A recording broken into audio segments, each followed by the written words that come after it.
একটি কালো বিড়াল এক ঝোপের পিছনে অপরূপভাবে কান্না করছে।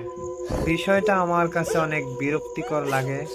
একটি ইট আমি ওর গায়ে মারি।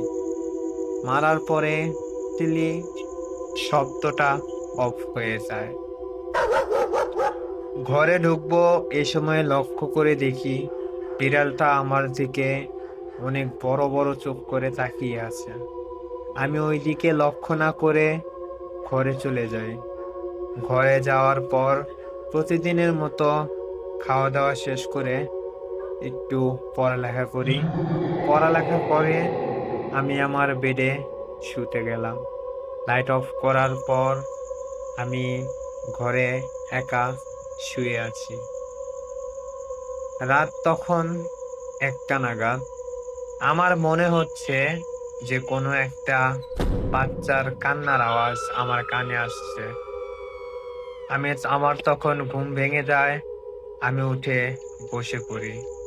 বসার পরে তখনও মনে হচ্ছে যে কোনো একটি বাচ্চা কান্না করছে। আমি কৌতূহলীভাবে ঘরের দরজা খুলি এবং কি সামনের দিকে এগিয়ে গেলাম। আমার কাছে মনে হচ্ছে ওই ঝোপের পিছন থেকে ওই আওয়াজটা আসছিল। আমি অনেকক্ষণ তাকানোর পরে দেখতে পেলাম ওখানে ওই বিড়ালটা, ওই কালো বিড়ালটা আমার দিকে তাকিয়ে কান্না করছিল। এমনভাবে কান্না করছিল যে মনে হচ্ছিল যে কোনো একটি বাচ্চা কান্না করছে। আমি ওইটার দিকে তাকিয়ে রইলাম। হঠাৎ করে মনে হলো আমার পিছন থেকে কেউ আমাকে টেনে ধরে আছে। আমি ছাড়ানোর চেষ্টা করছি কিন্তু পারছি না। পরে আমি চিৎকার দিয়ে উঠি, কিন্তু আমি যতই চিল্লাচ্ছি না কেন মনে হচ্ছে যে আমার আওয়াজ কেউ শুনতে পাচ্ছে না। হঠাৎ ওই বিড়ালটা অদৃশ্য হয়ে গেল, হাওয়াতে মিলিয়ে গেল। তৎক্ষণাৎ আমি আমার বেডে গিয়ে আবার শুয়ে পড়লাম। কিছুক্ষণ পরে মনে হচ্ছে যে ওই বিড়ালটা আমার পাশে এসেছে। পাশে এসে আবার কান্না করতে লাগলো। আমার কাছে থাকা কম্বলটা আমি মাথার উপর দিয়ে চুপ করে শুয়ে রইলাম।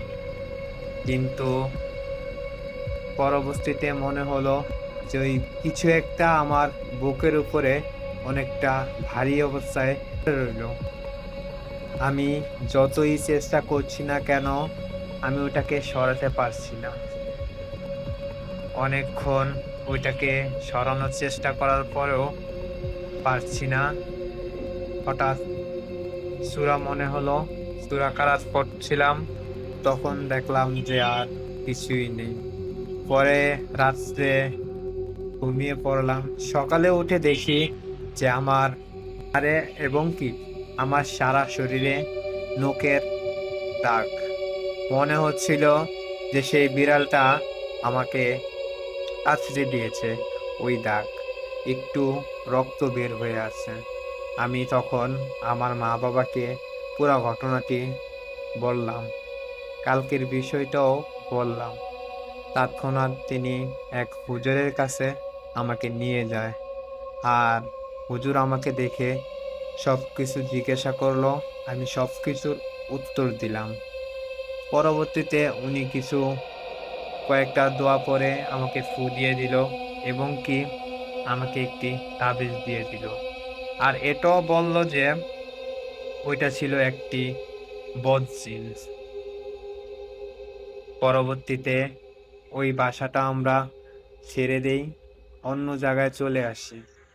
তারপরও মাঝে মাঝে এখনো মনে হয় যে সেই বিড়ালটা আজও আমার আশেপাশে ঘুরঘুর করে এবং কি প্রায় রাতে আমি কোনো এক বাচ্চার কান্নার আওয়াজ শুনতে পাই।